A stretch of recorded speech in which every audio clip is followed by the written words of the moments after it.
Grazie Presidente, saluto anche il Ministro da parte dei contadini veneti, lei che ha ricordato i mesi passati, e la invito formalmente, perché l'amico Fava non ha avuto il coraggio di dirlo, invitiamo direttamente in Veneto, a Venezia, così come inizio del suo tragitto. Ma il mio intervento sarà molto breve, perché ovviamente sia il coordinatore Nardoni sia l'intervento dell'amico Fava hanno sottolineato alcune problematiche che sono nel tavolo della discussione in un momento particolarmente difficile. Ho letto e ho anche sentito la relazione del dottor Guidi. Io credo che sia un momento importante, questo è indubbio.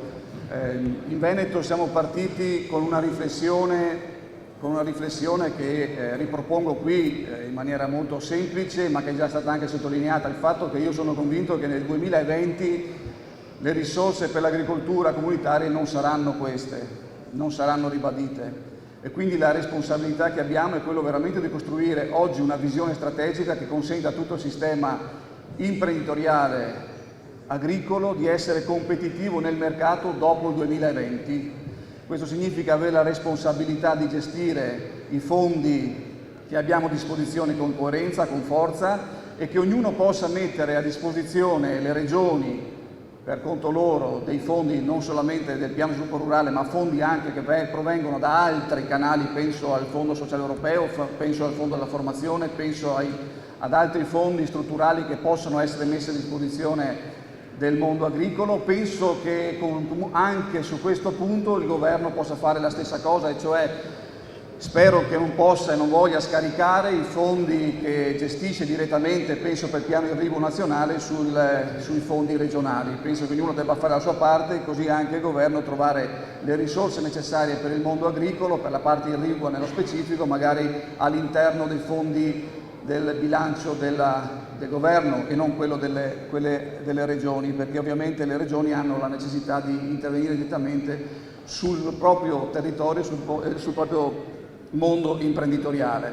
È proprio un rapido intervento che faccio, sottolineando il lavoro che sta facendo AgriInsieme non solamente oggi, ma anche e soprattutto in Veneto. Ricordo il nostro coordinatore, che è il dottor Bonaldi, che proprio pochissime settimane fa ci ha chiamato e ha detto: la vostra struttura in agosto non deve andare in ferie, perché ci troviamo. E noi quindi in agosto abbiamo l'incontro con AgriInsieme e lì stileremo le prime linee di indirizzo del piano di sviluppo rurale, che poi saranno concretamente poste nell'autunno per una strategia regionale che in qualche misura si dovrà poi comunque confrontare non solamente con le regioni ovviamente che hanno un'omogeneità, e lo stiamo facendo ormai da mesi, ma anche con il sistema italiano, che deve comunque rispondere a esigenze territoriali, sapendo che non può scaricare competenze che sono statali sulle risorse regionali. Questo deve essere chiaro. Dobbiamo fare effetto moltiplicatore e non